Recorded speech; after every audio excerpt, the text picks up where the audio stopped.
How much of an impact does this pandemic have on our educational values this year? And I'll just go ahead and kick this one off, since this is something I was talking about with my team a lot.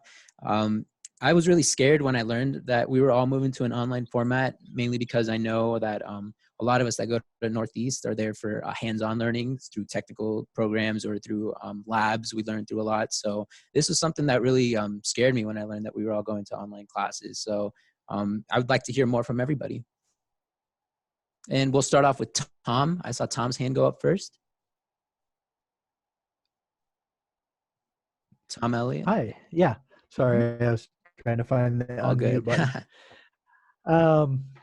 Well, I want to put a little bit of a positive spin on this. And I didn't introduce myself earlier. I teach a lot of stuff. I teach a little bit of composition. I teach ESL, first year experience, introduction to the humanities.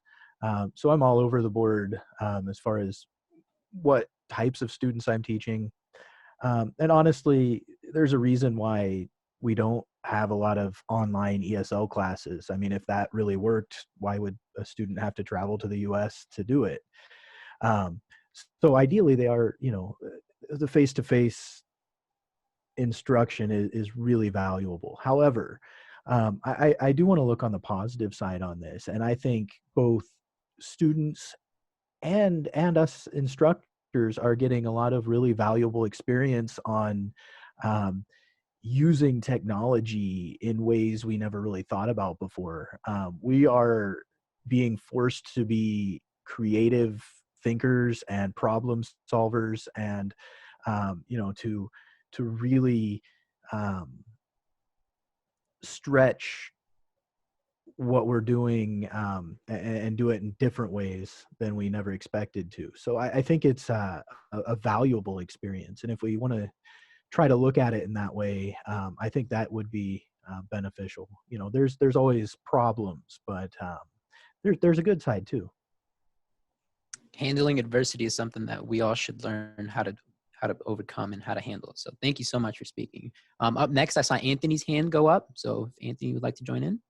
Yeah, my name's Anthony Beardsley. I'm a media arts instructor, and a lot of our stuff is hands-on, so this has been rather challenging for us to find ways for our students to be doing stuff on their own. And what I told all of them is that the odd upside to all of this is that in the end, it could really be a big benefit for you, because, and this can be the case for any profession really, because what a lot of employers are looking for is for people to be resilient and to be able to adapt when things don't always go right.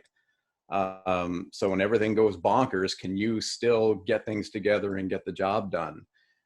So I think that this experience is really going to be helpful to you. And, Shelley was talking about career services. At some point in a job interview, you're going to be asked, name a time in your life when you were able to overcome a challenge. Here it is. So I just got asked that question in my last job interview for PBL, so that is very true. So thank you for sharing that, Anthony. Appreciate that. Up next, we saw Brandon's hand go up. Brandon, if you'd like to join in. Yeah, my name is Brandon. I'm a student. I'm taking the welding program. Like, this is really it's been real hard on me as far as, because I'm more of a visual and hands-on learner, so without, I've been having all kinds of trouble. I finally got the Zoom to work. I had been trying to get it on my laptop, and it wasn't, and I couldn't get through to a meeting or anything. So I finally tried to put it on my phone, and I got it working to where I could join in, which is such a relief. So now I can talk to my teachers and, get a little better understanding for what's going on and things I have questions for.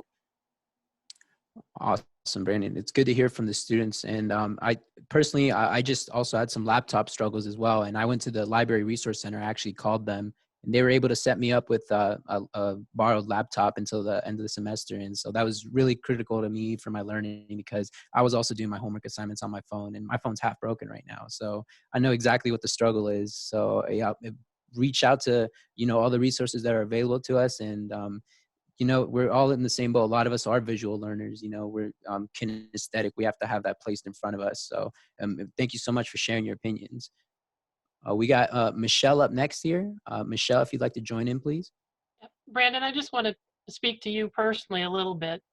If you reach out to your instructors, they know that you're having some struggles, but understand that they're going to try to do what they can do in your hands-on area, especially in welding, to maybe, if we get some relief, to bring you possibly in for the summer, if that works, and give you some extra hands-on stuff, and or catch, I don't know, you're a first year student or a second year. Put up a finger and show me, first or second. Okay. Oh yeah, definitely. Mm-hmm. If they miss some techniques, they're going to catch you up in the fall, so don't feel like you're going to be behind. Hang in there. All right. So thank you everybody for sharing. And if for the other students inside the chat, please voice your opinions, because this is what it's all about. We're here to learn about what struggles we're all going through as faculty and as students. And so just, Josh, to piggyback on that, I just want to make sure we're really driving home the point.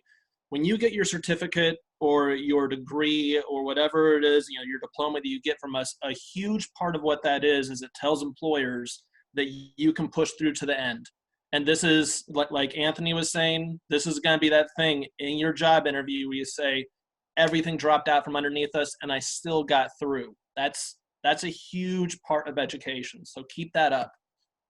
Brandon, I'm so glad that you kept pushing.